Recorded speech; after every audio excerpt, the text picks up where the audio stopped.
Hello student, class 12th में हम पढ़ रहे थे अपना कौन सा chapter, sexual reproduction in flowering plant, यानी फ्लावरिंग प्लांट में सेक्सुअल रिप्रोडक्शन पढ़ रहे थे ना, जिसमें से हमने पढ़ा था अब पिछले टॉपिक में अपने की एंडोस्पर्म पढ़ा था। एंडोस्पर्म कितने टाइप्स की होती हैं, उसके साथ फिर हमने पढ़ा था किसके बारे में, और हमारा जो टॉपिक था वो था कि डाइकॉट का एम्ब्रियो कैसा होता है। डाइकॉट का एम्ब्रियो यानी एम्ब्रियोजेनी पढ़े थे हम लोग। एम्ब्रियोजेनी मतलब फॉर्मेशन ऑफ एम्ब्रियो पढ़े थे। आज हमें क्या पढ़ना है, formation of seed and fruit, यानी सीड और फ्रूट का फॉर्मेशन पढ़ना है। उसके साथ साथ हम पिछली वीडियो में आपको बोले थे कि मोनोकॉट एम्ब्रियो कैसे होता है, वो भी हम आपको फिगर के द्वारा केवल समझाएंगे कि कैसे मोनोकॉट एम्ब्रियो डेवलप होती है, कैसे मोनोकॉट एम्ब्रियो होती है, दिखती कैसे है केवल। ठीक है, इसका डेवलपमेंट हम नहीं बताएं क्योंकि आपके सिलेबस केवल डाइकॉट का डेवलपमेंट है, मोनोकॉट का नहीं, इसलिए इसको नहीं बता रहे हैं। ओके, तो रही बात की मोनोकॉट का जो एम्ब्रियो होता है उसमें उसका स्ट्रक्चर कुछ इस तरीके से होता है जैसे फिगर में बनाया गया है। ठीक है, इसके इधर तरफ जितने भी स्पेस हैं सारे स्पेस खाली होते हैं। ये सारे स्पेस जितने पॉइंट नहीं रखा गया वो सारे स्पेस खाली होते हैं। ओके, बाकी जिसमें जिसमें पॉइंट रखा गया वो सारे स्पेस फिल्ड होते हैं। वहीं पे उसके जितनी भी लेयर जो कुछ भी होता है सब कुछ सारे पार्ट्स कार्डिलीडॉन से लेकर के हर एक पार्ट उसके केवल इसी पार्ट में पाए जाते हैं। ओके, जिसमें सबसे पहली चीज़ की उसकी जो आउटर कवरिंग जो बीच में स्पेस है उसको क्या कहते हैं, उसको स्क्यूटेलम के नाम से जाना जाता है। किस नाम से? स्क्यूटेलम के नाम से जाना जाता है।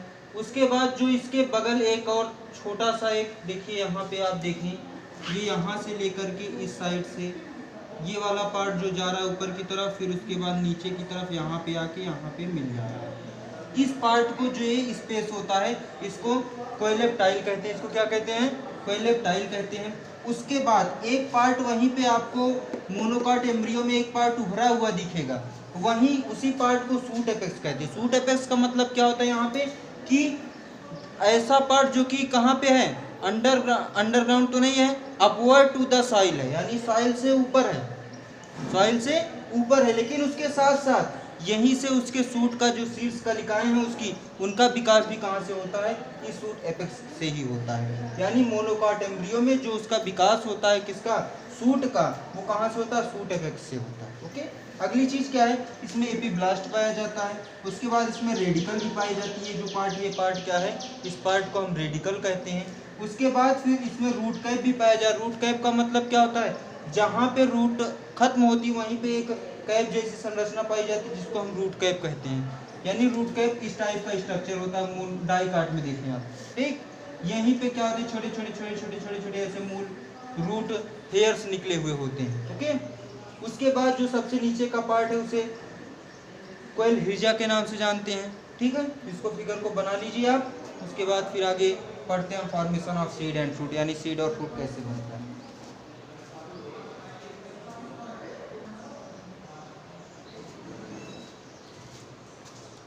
चलिए, अब हम अगर बात करें कि जब सीड का फॉर्मेशन होगा, जब सीड फॉर्म होगी, जब सीड बनेगी, तो उससे पहले कुछ ऐसी चीज़ें हैं जो कि जान ले कि फर्टिलाइजेशन से पहले उनका स्ट्रक्चर कैसे होता है, उसके बाद फर्टिलाइजेशन के बाद उनका स्ट्रक्चर किस में कन्वर्ट हो जाता है, कैसे वो कन्वर्ट हो जाते हैं। इसमें सबसे पहली चीज़ तो क्या है, इंट्यूगमेंट। हम कहाँ से सारे जितने भी पार्ट हैं, ये जितने भी बिफोर फर्टिलाइजेशन के जितने भी पार्ट्स हैं वो सब किससे रिलेटेड हैं, आपके ओवरी से। किससे रिलेटेड है, सब किससे रिलेटेड है, ओवरी से। क्यों ओवरी की बात क्यों हो रही है, क्योंकि अगर फूड का फॉर्मेशन होगा या फ्रूट अगर सीड या फ्रूट का फॉर्मेशन होगा तो किससे होगा, ओवरी के डेवलपमेंट से ही होगा। ठीक, ओवरी जब डेवलपमेंट करेगी तो उसके बाद ही हमारा सीड बनेगा और फ्रूट बनेगा। सीड और फ्रूट का फॉर्मेशन कब होगा, जब हमारी ओवरी डेवलप करेगी।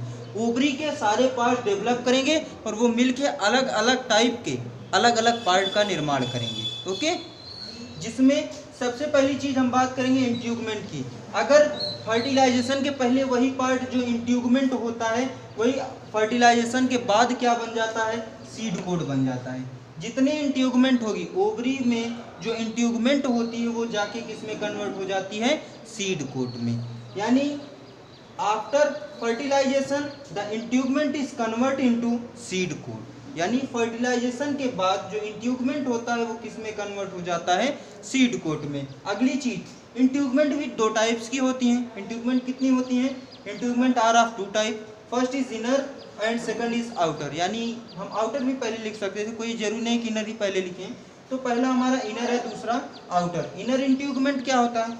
The inner after fertilisation the inner integument is convert into tegmen, यानी फर्टिलाइजेशन के बाद जो इनर इंट्यूगमेंट होता है वो टेगमेन में कन्वर्ट हो जाता है, और आउटर इंट्यूगमेंट जो होता है वो फर्टिलाइजेशन के बाद टेस्टा में कन्वर्ट हो जाता है। क्या है ये सारे?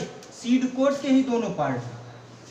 दोनों किसके पार्ट है? सीड कोट के ही पार्ट हैं, लेकिन एक टेगमेन का निर्माण करेगा, एक टेस्टा का निर्माण करेगा। ठीक, टेगमेन टेस्टा क्या है ये आगे अगर आपके सिलेबस में होगा तो बताया जाएगा, नहीं तो नहीं बताया जाएगा। ओके, उसके बाद अगली चीज क्या है? माइक्रोपाइल। भाई आप जब ओवरी का फिगर पढ़े थे तो उसमें एक था माइक्रोपाइल एंड या माइक्रोपाइल पोर। माइक्रोपाइल पोर था एक, अगर आप फिगर को देखें, आपके दिमाग में अगर फिगर दौड़ रहा हो तो माइक्रोपाइल पोर था एक। अभी हम फिगर के द्वारा भी समझा देंगे आगे। तो माइक्रोपाइल पोर ही किस में कन्वर्ट हो जाता है फर्टिलाइजेशन के बाद? सीड पोर में। सीड पोर कहाँ पे होता है?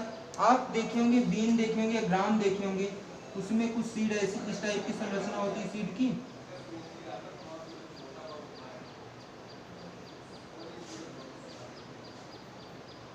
जो सीड बनती है वो दोनों इस तरीके की होती है, यानी आपस में दोनों नीचे भी चिपकी ऊपर भी चिपकी। ये बीच का जो स्पेस बनता है यही क्या कहलाता है? हमारा सीड पोर कहलाता है। यही क्या कहलाता है? सीड पोर। अगर आप चना लें, उस चने के सीड कोट को हटा दें तो उसके अंदर आप देखेंगे उसमें पोर पाया जाएगा, थोड़ा सा हल्का सा पोर होगा, हल्का सा छिद्र होगा। अगर आप मटर लें उसमें भी पाई जाएगी। ठीक है, तो जितने डाइकाट होंगे उस सब में सीड पोर पाई जाएगी। ओके, तो यहाँ पे क्या होता है? जो माइक्रोपाइल एंड पोर होता है वो किस में कन्वर्ट हो जाता है फर्टिलाइजेशन के बाद? सीड पोर में कन्वर्ट हो जाता है। अगली चीज कि ओव्यूल जो होता है, जो ओवरी के अंदर ओव्यूल पाया जाता था, वो ओव्यूल किस में कन्वर्ट हो जाता है? वो ओव्यूल सीड का फॉर्मेशन करता है। वही ओव्यूल क्या करता है? सीड का फॉर्मेशन करता है।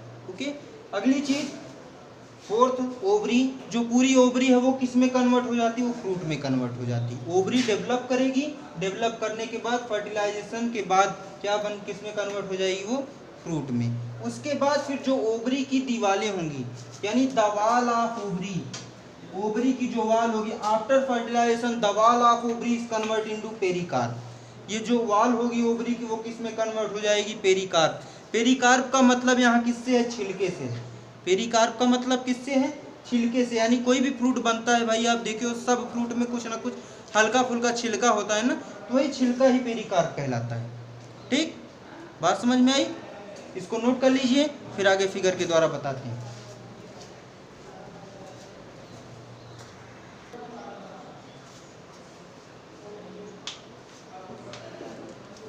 तो अगर हम बात करें इसमें, ये फिगर किसका है? आपके दिमाग में आ गया होगा ये फिगर ओवरी का है, क्योंकि इसकी प्रैक्टिस हम बहुत बार करवा चुके हैं।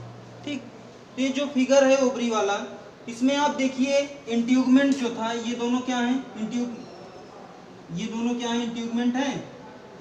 ये और ये आउटर इंट्यूगमेंट है या इनर इंट्यूगमेंट? ठीक, दोनों इंट्यूगमेंट ही है, एक आउटर है एक इनर है। लेकिन इसमें क्या है? जो आउटर इंट्यूगमेंट है वो किस में कन्वर्ट होगा?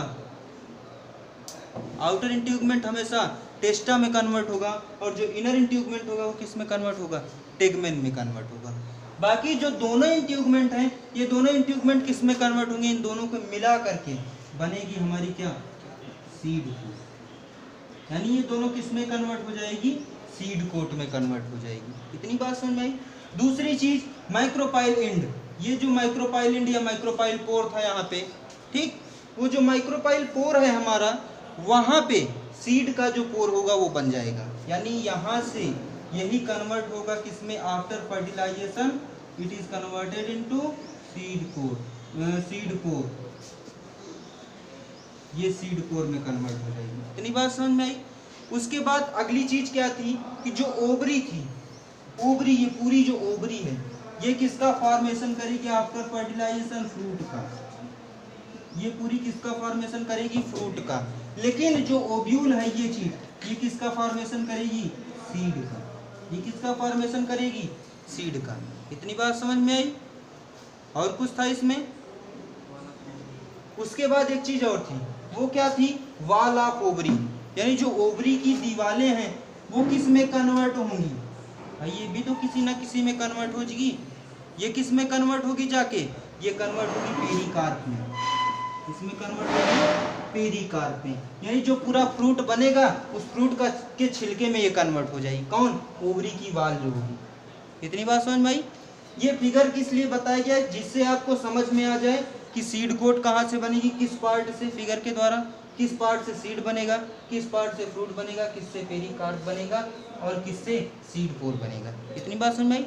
रही बात कि आपके बुक में हो सकता है आप भाई अलग अलग जगह से अलग अलग बच्चे अलग अलग तरीके की बुक्स पढ़ते हैं, तो उसमें क्या होता है कि सब में कुछ अलग अलग ढंग से अलग अलग चीज़ें दी हुई हैं। तो रही बात कि हम बात किसकी कर रहे हैं, फूड फॉर्मेशन ऑफ सीड की, इसमें जितने भी चीज़ चाहिए उन्हीं सभी चीज़ों के बारे में हमने डिस्कस किया यहाँ पे। बाकी अगर किन्हीं बुक में आप देखेंगे कि fall of sepal, fall of calyx, fall of corolla, ठीक, तो ये बात वही हुई कि भाई जब सीड का फॉर्मेशन होगा तो उस समय सेपल उसके गिर जाएंगे, पेटल गिर जाएंगी, ये सारी चीज़ें गिर जाएंगी। उसके बाद एंड्रोसियम, गाइनोसियम, ये सब अलग अलग हो जाएगा। उसके बाद फिर फर्टिलाइजेशन के बाद केवल ओवरी का ही पार्ट केवल पार्टिसिपेट करता है। तो रही बात कि केवल पार्टिसिपेट क्या करता है इसमें, ओवरी का सारा पार्ट। ये फ्रूट और सीड दोनों के फॉर्मेशन में केवल ओवरी का पार्ट ही पार्टिसिपेट करता है। इतनी बात समझ में आई? अगर बनाना चाहें फिगर तो बना लीजिए, अन्यथा फिर आगे बढ़ते हैं।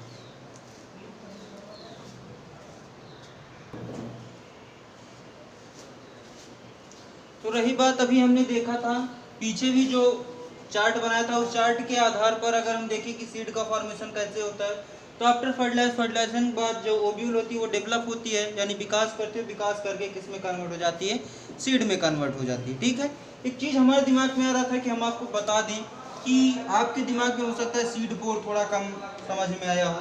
ठीक, तो सीड पोर का जो फंक्शन होता है वो क्या होता है, it facilitate the entry and exit of water and oxygen, यानी ऑक्सीजन और वाटर जितना निकलता है या फिर उसके अंदर आता है, कहाँ पे, उस सीड में, वो किसके द्वारा आता है, इस सीड पोर के द्वारा आता है।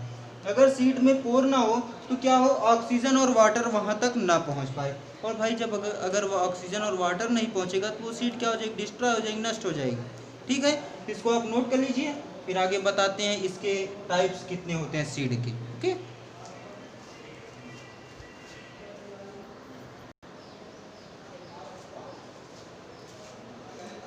चलिए अब हम बात करते हैं फॉर्मेशन ऑफ सीड की। सीड का फॉर्मेशन में बात हो चुकी थी, सीड क्या होती है बात हो चुकी थी। हम बात करने चल रहे हैं कि उसके कितने टाइप्स होते हैं, सीड के टाइप्स कितने होते हैं। तो it depend upon the presence and absence of the endosperm, the seed are classified into two type, यानी एंडोस्पर्म के प्रेजेंट या फिर एब्सेंस के आधार पर हम जो सीड होती है इसको दो भाग में क्लासिफाई करते हैं, दो प्रकार में इनको बांटते हैं, इनका वर्गीकरण दो प्रकार में करते हैं। इसमें पहला क्या है हमारा, नॉन एंडोस्पर्मिक और नॉन एल्बोमिनस, यानी पहला जो हमारा पहला टाइप है वो क्या है, नॉन एंडोस्पर्मिक या फिर नॉन एल्बोमिनस सीड्स क्या होती हैं। In this type the endosperm are completely used by the developing embryo, यानी जब क्या होता है, इस ये जितने प्रकार के जो नॉन एंडोस्पर्मिक सीड्स होंगे उनमें क्या होगा कि इसमें जितने जो एंडोस्पर्म होगा, एंडोस्पर्म जान रहे हो आप, पढ़े थे पीछे, ये एंडोस्पर्म जब कंप्लीटली यूज्ड होता है किसमें, एम्ब्रियो के डेवलपमेंट में, जब एम्ब्रियो का डेवलपमेंट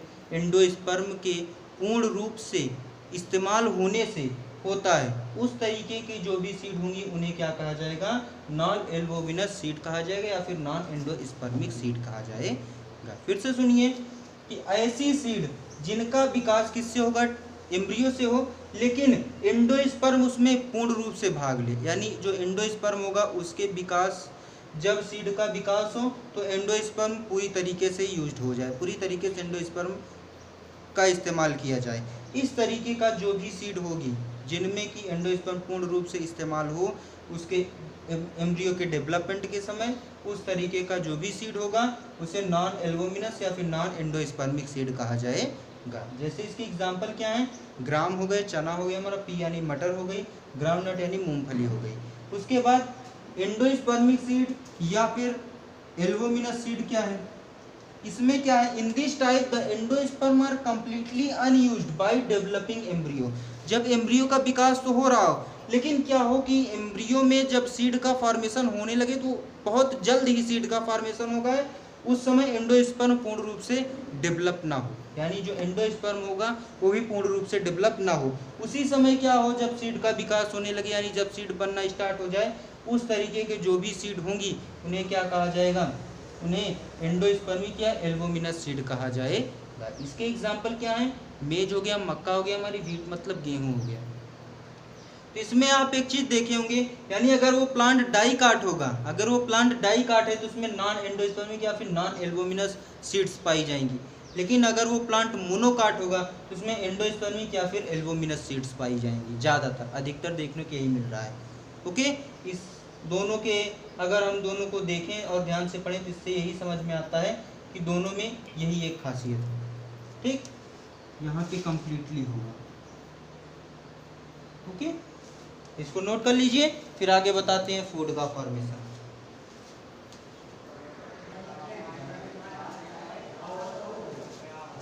चलिए अब अगर हम बात करें फॉर्मेशन ऑफ फ्रूट, यानी फ्रूट का फॉर्मेशन कैसे होता है, तो एक चीज़ आप याद रखिए कि डेवलपमेंट ऑफ ओवरी, ओवरी के डेवलपमेंट से ही फ्रूट का फॉर्मेशन होता है। After fertilisation the ovary is developed and it convert into fruit. Okay, उसके बाद फिर टाइप्स ऑफ फ्रूट देखा जाए, on the basis of development of ovary, ovary के डेवलपमेंट के आधार पर, उसके विकास के आधार पर fruit are of two type, यानी जो फल होते हैं उनके दो प्रकार होते हैं। पहला कौन सा, एक होता है ट्रू फ्रूट यानी वास्तविक फ्रूट जो होता है, और दूसरा क्या होता है फॉल्स फ्रूट यानी अवास्तविक फल।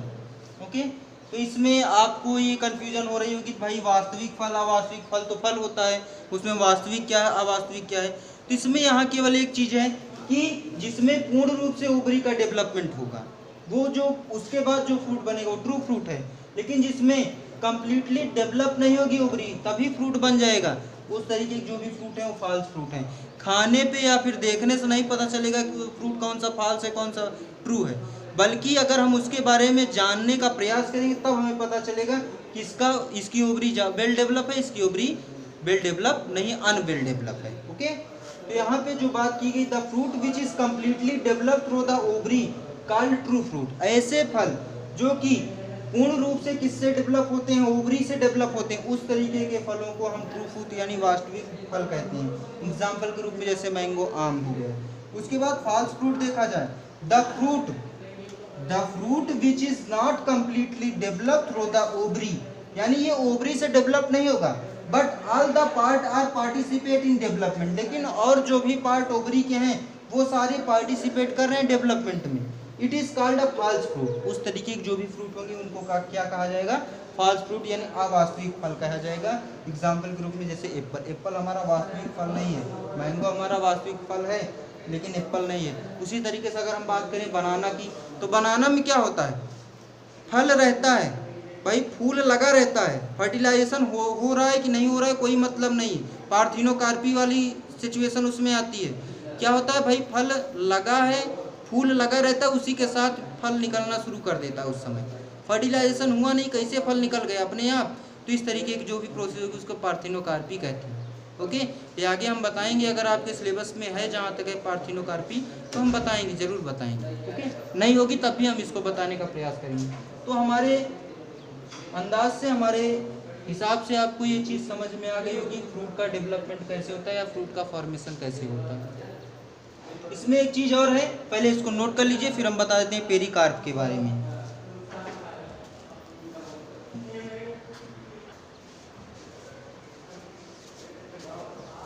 अगर हम बात करें यानी wall of ovary, wall of ovary, अगर ओवरी की दीवालों की अगर हम बात करें, जो ओवरी की जो भित्तियां होती हैं उनके बारे में बात करें, तो यही after fertilisation it is develop into, किसमें कन्वर्ट होती है, जल्दी बोलिए, किसमें कन्वर्ट होती है ये, किसमें, नहीं दिमाग में आ रहा है, चलिए देखते हैं किसमें कन्वर्ट होती है। अगर आप बिफोर फर्टिलाइजेशन आफ्टर फर्टिलाइजेशन पढ़े हों तो उसमें ये जो ओवरी, वॉल ऑफ ओवरी होती है, किसमें कन्वर्ट हो जाती है, हाँ तेज से बोलो, फ्रूट में। फ्रूट में कैसे कन्वर्ट होगी ओवरी ऑफ वॉल, फ्रूट में नहीं कन्वर्ट होती बल्कि पेरिकार्प में कन्वर्ट हो जाती है, इसमें पेरिकार्प में कन्वर्ट हो जाती है। ठीक, यानी ओवरी जो होती है, वॉल ऑफ ओवरी किस में कन्वर्ट होगी, पेरिकार्प में कन्वर्ट हो जाती है। तो रही बात भाई ये पेरिकार्प क्या है, तो आपको बताया हमने पेरिकार्प होता है किसी भी फल का जो छिलका होता है उसे हम क्या कहते हैं, पेरिकार्प कहते हैं। ठीक, इतनी बात समझ में आई। यानी पेरिकार्प क्या है, किसी भी फल का जो छिलका होता है उसे हम क्या कहते हैं, पेरिकार्प कहते हैं। तो ये भी कितने प्रकार के होते हैं, it is are of 2 type. Pericarp भी कितने प्रकार की होती हैं, 2 तरीके की, एक हार्ड पेरिकार्प होती है और एक फ्लेसी पेरिकार्प होती है। एक हार्ड पेरिकार्प होती है, एक फ्लेसी पेरिकार्प होती है। हार्ड पेरिकार्प को हम नॉट ईट, इनको हम खा नहीं सकते हैं। कुछ ऐसे फल होते हैं जिनके छिलकों को हम नहीं खाते हैं, तो उस तरीके के जितने भी पेरिकार्प होते हैं कैसे होते हैं, हार्ड पेरिकार्प होते हैं। ठीक, उसके बाद अगर फ्लेसी पेरिकार्प होगा तो उसको हम ईडेबल कर सकते हैं, यानी उसको हम खा सकते हैं, ईट कर सकते हैं। ठीक, जैसे आप एप्पल देखिए, एप्पल के छिलके खा लेते हो, लेकिन वहीं अगर बनाना के छिलके की बात हो तो नहीं खाते हो। वाटरमेलन की बात करें अगर, तरबूज, इसके छिलके को आप नहीं खाते, बल्कि इसके अंदर का जो भी पार्ट होता है उसको हम खाते हैं, लेकिन इसका छिलका ईडेबल नहीं होता क्योंकि वो हार्ड होता है, हार्ड पेरिकार्प उसकी होती है। लेकिन वहीं अगर हम बात करें किसकी, एप्पल की, बात करें अगर मैंगो की, भाई अगर मैंगो बढ़िया है तो उसको हम छिलके सहित खा सकते हैं, कोई दिक्कत नहीं होगी। ठीक, पका मैंगो है उसको हम खा सकते हैं, कच्चा मैंगो भी हम छिलके सहित खा सकते हैं, कोई दिक्कत नहीं उसमें, यानी उसका पेरिकार्प कैसा है, फ्लेसी है, इसको हम खा सकते हैं। तो आज का जो हमारा जो टॉपिक था वो क्या था, formation of seed and fruit, उसके साथ मोनोकॉट एम्ब्रियो। इतनी चीज़ समझ में आ गई होगी। अगर कोई भी दिक्कत होगी, आपको कोई चीज़ ना समझ में आई हो तो आप कमेंट बॉक्स में टाइप कर सकते हैं, या फिर हमारे व्हाट्सएप नंबर पे भी कांटेक्ट कर सकते हैं हमें। Thank you class.